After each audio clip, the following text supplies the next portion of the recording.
Weber, and welcome back to Law and Crime Live. This is where we cover some of the most interesting live trials in the country today. And I'm so happy you're joining us today because we have a very, very busy day for you. So let's get started right away. The first thing that we are going to be talking about is that later today, we are going to be covering the sentencing hearing in the William Woodward case. You might have remembered this case. We covered it about a month ago. Okay, William Woodward was convicted of shooting and killing his neighbors, Gary Hembry and Roger Pecor, as well as shooting and injuring his other neighbor, Bruce Tim Blake. You might remember this case. It involved a Labor Day shooting in 2012.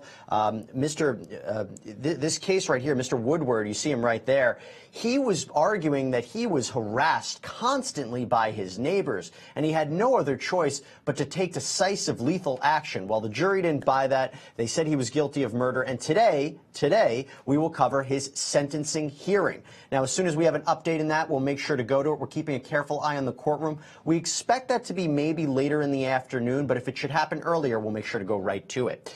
Okay, next thing that we're going to be talking about is the Tex McIver case. That will be our main focus today. That will be our live trial. It is continuing today. The prosecution rested their case. The defense took up their case. This is the case of that prominent local attorney in Atlanta, Tex McIver, who is charged with shooting and killing his wife, Diane McIver, from the back seat of the moving car. And remember, he was in the back seat, Diane McIver was in the front passenger seat, and Danny Joe Carter was the driver. Now, Tex McIver and his legal team are saying this was all a tragic accident, that the gun went off. It wasn't his fault. He didn't intentionally try to kill Miss McIver, his wife. But the prosecution's not believing that. They built their whole case around the fact that Mr. McIver had a lot more to gain with Diane dead than her being alive. And you saw this all through a financial motive, his actions before and after the shooting is really what we dug into. And what we saw yesterday, towards the end of the day, the defense asked for a motion for directed verdict on those 3 influencing witness counts. Remember, Mr. McIver is not only charged with murder, he also faces 3 counts of influencing witnesses. In other words, the prosecution said he tried to cover all this up. He tried to cover up his actions.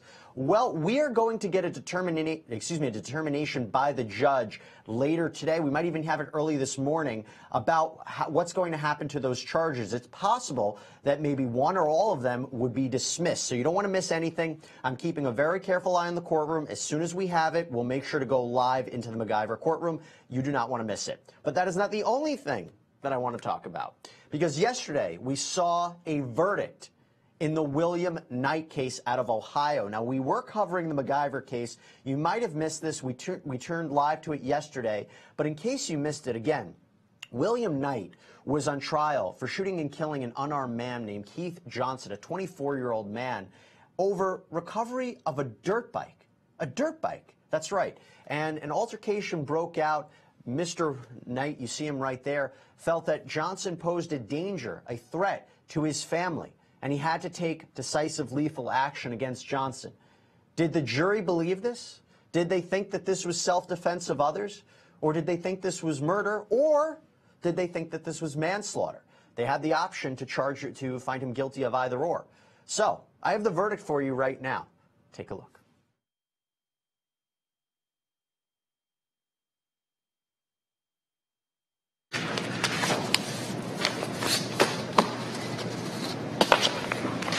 I will now read the verdict forms. On count 1, murder. We, the jury, being duly impaneled and sworn, do find the defendant William N. Knight guilty of the offense of murder. We, the jury, further find the defendant William N. Knight did have a firearm or dangerous ordinance on or about his person or under his control while committing the offense of murder, and displayed the firearm, brandished the firearm, indicated possession of the firearm, or used the firearm to facilitate the commission of the offense. And we do so render our verdict upon the concurrence of 12 members of our said jury, each of us said jurors concurring in said verdict, signs his or her name hereto this 10th day of April, 2018, and the verdict form is signed. There are 12 signatures on the verdict form. The B verdict form to count 1 is blank. On count 2, We, the jury, being duly impaneled and sworn, do find the defendant William M. Knight guilty of the offense of murder. We, the jury, further find the defendant William M. Knight did have a firearm or dangerous ordinance on or about his person or under his control while committing the offense of murder, and displayed the firearm, brandished the firearm, indicated possession of the firearm, or used the firearm to facilitate the commission of the offense. The paragraph for the date is dated April the 10th of 2018, and there are 12 signatures. The B alternative to count 2, that verdict form is blank. On count 3, we, the jury, being duly impaneled and sworn, do find the defendant William M. Knight guilty of the offense of felonious assault. We, the jury, further find the defendant William M. Knight did have a firearm or dangerous ordinance on or about his person or under his control while committing the offense of felonious assault, and displayed the firearm, brandished the firearm, indicated possession of the firearm, or used the firearm to facilitate the commission of the offense.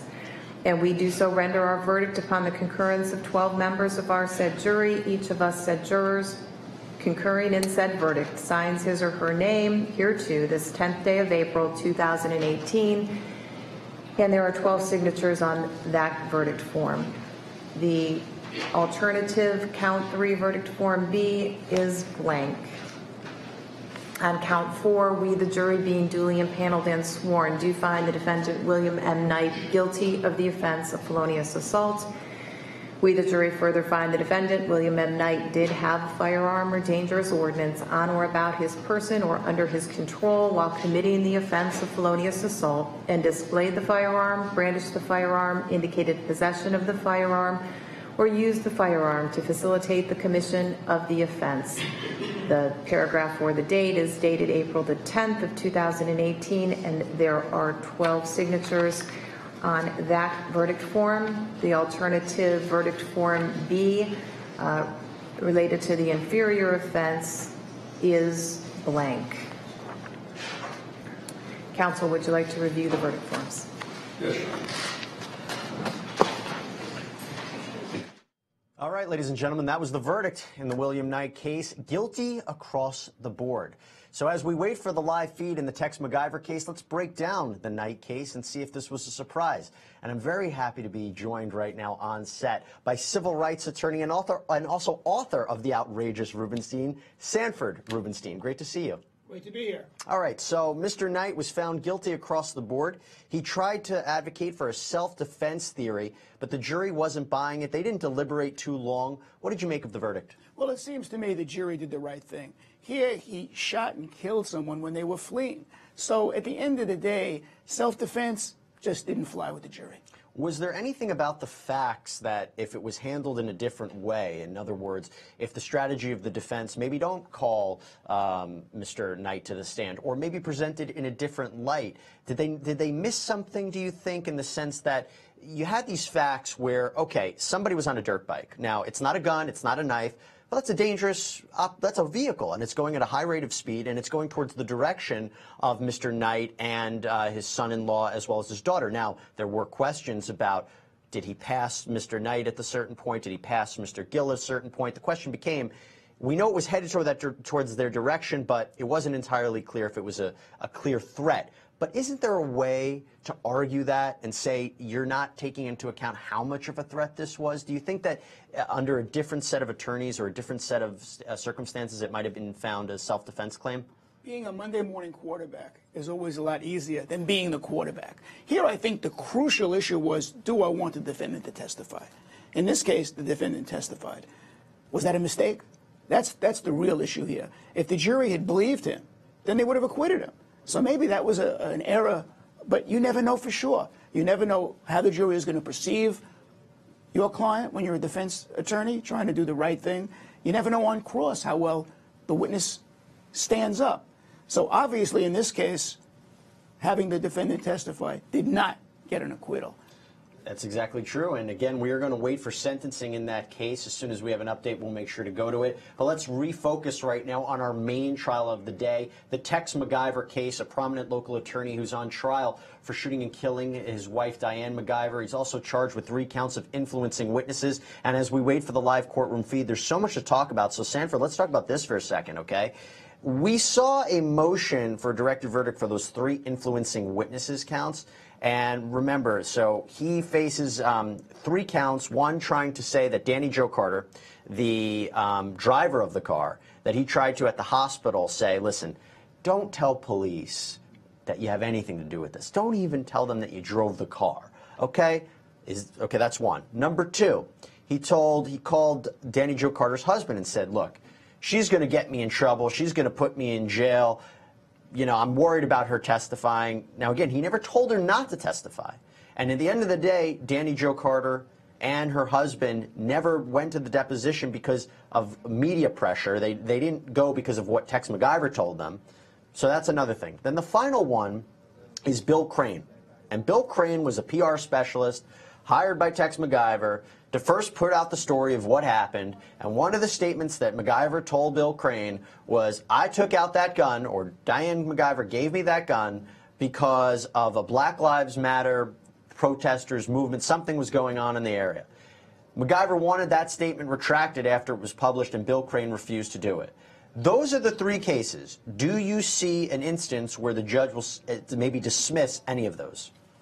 For a judge to dismiss counts in an indictment, very, very strong evidence has to demonstrate that the defendant should never have been indicted for those counts. I think the easier route is for the judge to just leave it to the jury. Judges don't like to get overturned on appeal.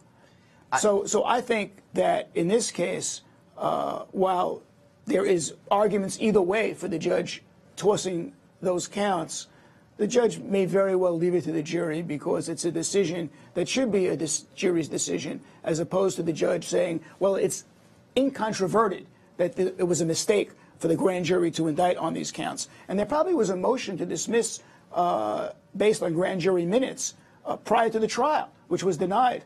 So right. I think in all likelihood, he'll let it go to the jury. But you never know what a judge is going to do. You never know. Sanford, stand by. We have a live feed in the courtroom right now, and this appears to be Mr. Davenport, who was in business with Mr. McIver. I think this is a continuation of his testimony. Again, the defense has the case. Let's listen in live. All right, everybody, that's Mackenzie Davenport, the CFO of Arkilla Mining. Now, why this relates to this case, let's talk a little bit more about it with Sanford Rubenstein. Why do we care about this witness in the grand scheme of the Tex McIver murder case? A very crucial witness. The whole issue here is motive. What was his motive to kill his wife? Well, one of the motives, which is outstanding as the motive, is that he wanted her money. Now, what the defense is trying to show is that he had his own money. His net worth was over $2 million. This particular investment was worth over $700,000. So that's not a motive. An absent motive, could this have been an accident? That's a big question in this case, and many people who've analyzed it have said he seemed to have a pretty good life with Diane McIver, and even though they were both coming from their own professions and coming together, and even though she offered him a loan and gave him a loan on money, it seemed like he had a lot more to gain with her being alive than her being dead. I mean, wasn't she the breadwinner, Sanford? Yes. The fact of the matter is, she was economically more wealthy than he. But is that enough to demonstrate that there was a motive here to kill her? And here the defense is trying to deflate the balloon, so to speak, by having this witness, who's kind of boring, but still an important witness, say, look, he had $700,000 in this investment, and I would think they're going to show other investments he had to demonstrate a net worth of over $2 million to say he had no motive to kill her in terms of finances.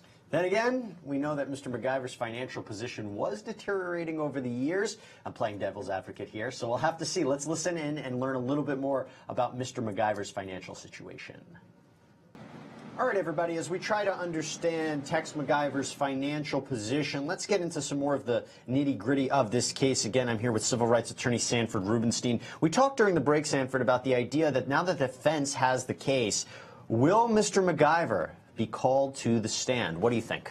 Seems to me he has no choice. He has to testify. The defense here this was an accident. He's got to explain how this accident occurred for the jury to hear it. His credibility will go to the basic question of guilt or innocence.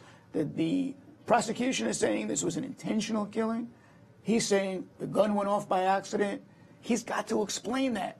I think it's crucial for him to take the stand in his defense. Well, let me ask you this. There's obviously a lot of dangers with the defendant taking the stand in his own defense, but we saw a police interrogation tape where he explained what happened. He said, you know, I was sleeping, I fell asleep, the gun went off. If the jury already saw that tape, how important is it that for them to then see him on the stand say the same thing, especially with the dangers of cross-examination? It's a risk. And, of course, that tape was something for the jury to see sort of from a distance. Having him testify directly to the jury, withstanding cross-examination, is crucial, I think, to the defense in this case. Does he have to testify? No. None of us have to testify if we're charged with a crime. Should he testify? I think that's a decision that has to be left to his defense counsel, and he should listen to his counsel, be properly prepared for court, for his testimony, and testify and tell a jury face to face what a horrible accident this was. Right. And maybe it was an accident as we learn more about Mr. McIver's financial position, including the letter that we just saw in court. The letter from the CEO of this mining company says that the estimation of all current holdings lays somewhere between $1.5 and $2.5 million. And again, if Tex McIver had a strong interest in that and had a lot of money, why would he need to kill his wife for money? That's a simple way of asking the question. Now, Sanford, stand by. We are going to come back to the Tex McIver case. But what I want to do again is preview for you another case that we're covering here on Law and Crime. Later today, we are hopefully going to cover the sentencing hearing in the William Woodward case, again about that Labor Day shooting in 2012. He was convicted of shooting and killing his neighbors and also injuring a third. So we have a short preview about what to expect later today. Take a look. The sentencing phase in the double murder trial of William Woodward is set to begin this week. Woodward was convicted in the 2012 Labor Day shooting deaths of his neighbors. On the night of the shooting, Woodward crawled through the grass to the victims' properties in camouflage and fired dozens of shots at the neighbors. Defense attorneys contend Woodward and his family spent most of August 2012 being provoked by these neighbors, and the defendant was defending his family from a mob of people making threats. Prosecutors maintain there was no imminent threat to Woodward, and although the neighbors' behaviors was disgusting, it did not justify the shooting. Woodward faces life in prison. For Law and Crime, I'm Lise Wheel.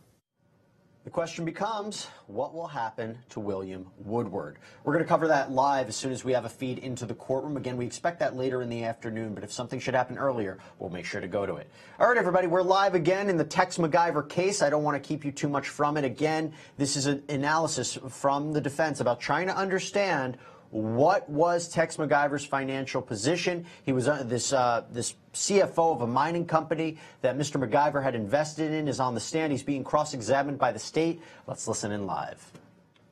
Okay, let's try to break down the numbers here. I'm here with civil rights attorney Sanford Rubenstein. Sanford, I'm not a smart guy. You got to break this down for me. What are we learning from this CFO here? That Mr. McIver had money, he didn't have money? What are we learning? Well, we're learning that on one hand, the defense wants to show that he had money. On the other hand, the prosecution is trying to show through his testimony that the value of this investment wasn't as high as $700,000. He'd gotten some money already. The value of the product that was being mined was tenuous. So they're trying to show it's not worth as much. I think the case is going to turn not so much on this, but on his actual testimony as to how this occurred. Was it an accident or was it a cold-blooded planned killing?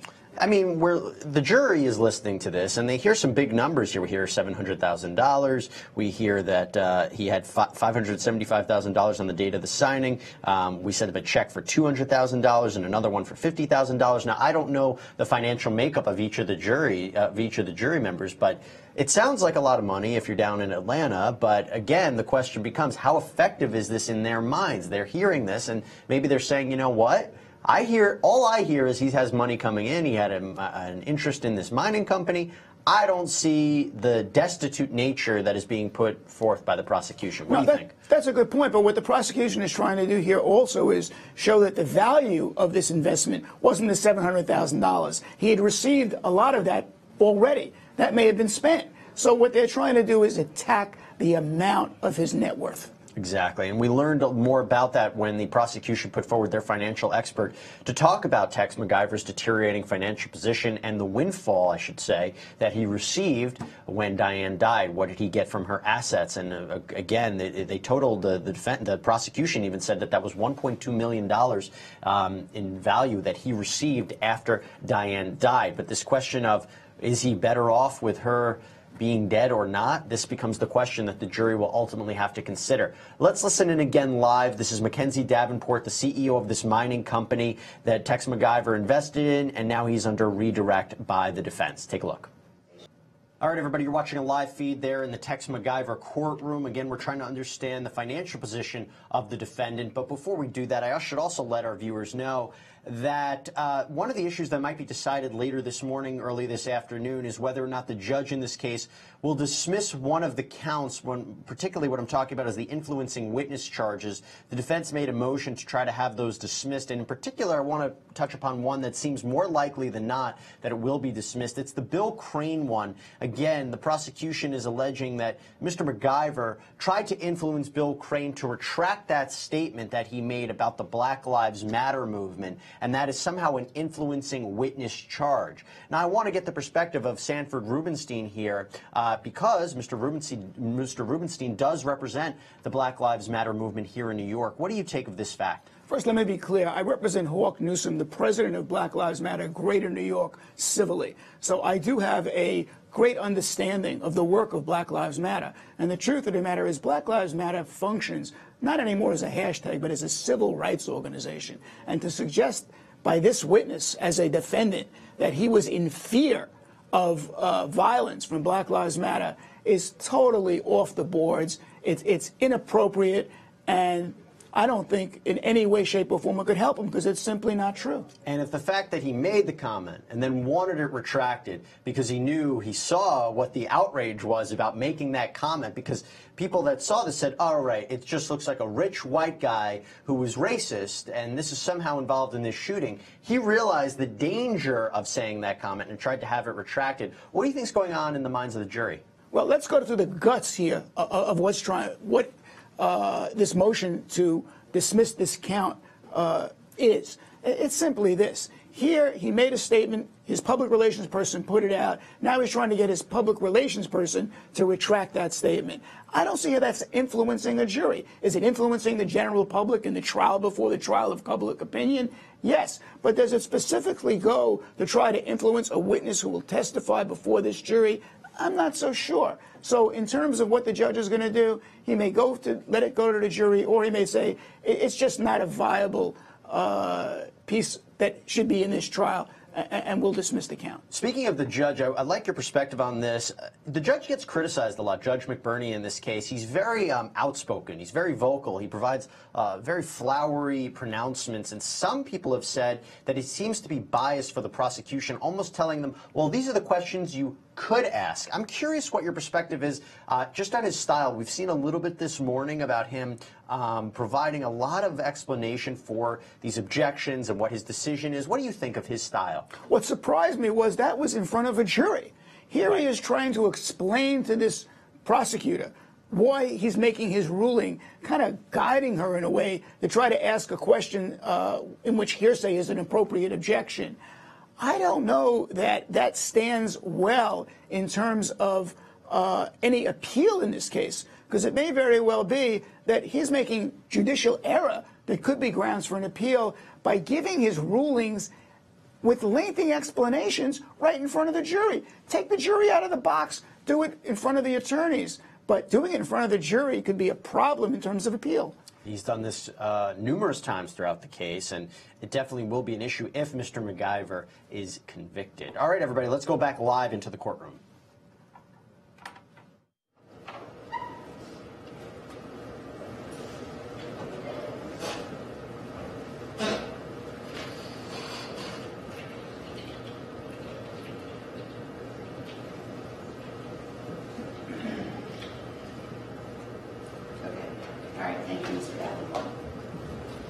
Questions from the jurors for Mr. Davenport? Pass them to the left and down, please.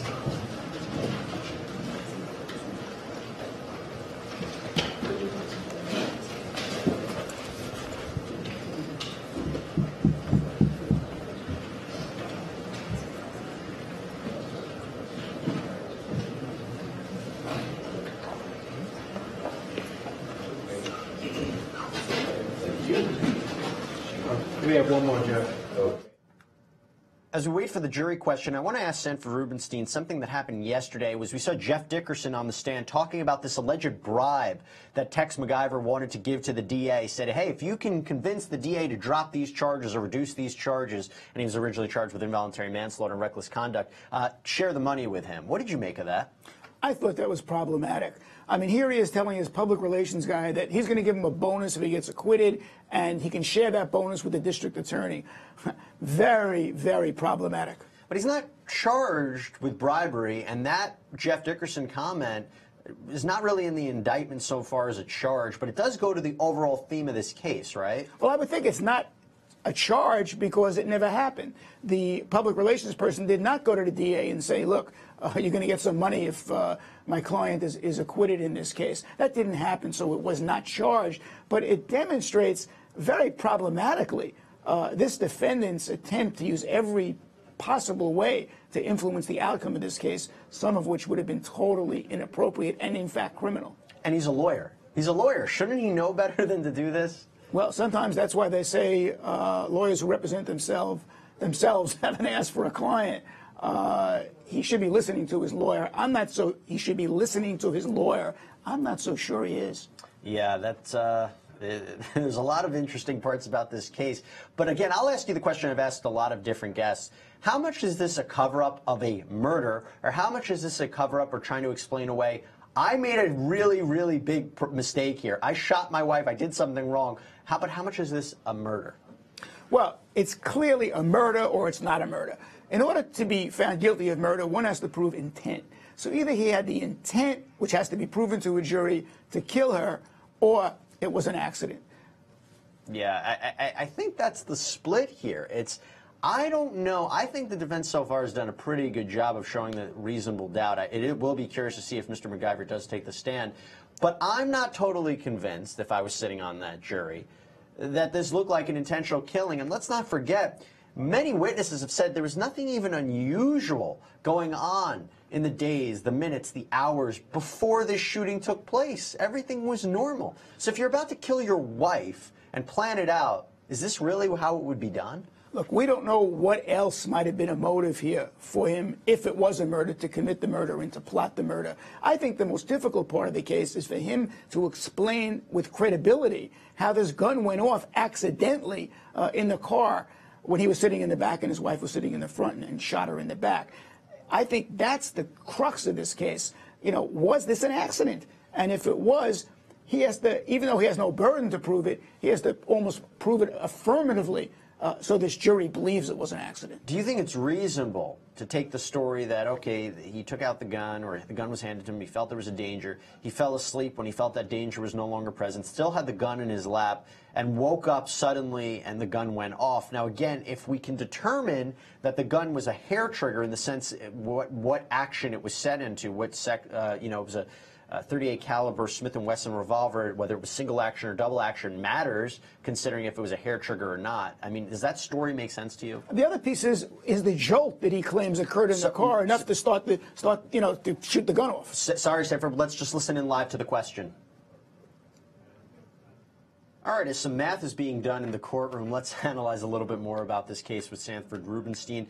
You see, the first witness that the defense has called is trying to elaborate more on the financial position of Tex McIver. Who do you anticipate that they'll call for the rest of the day?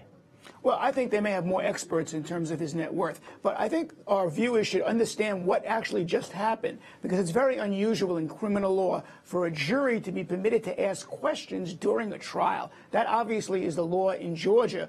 But in most of the country, jurors cannot ask questions till after the whole trial is over and they're deliberating. So we've seen a kind of a twist on the way trials allow evidence.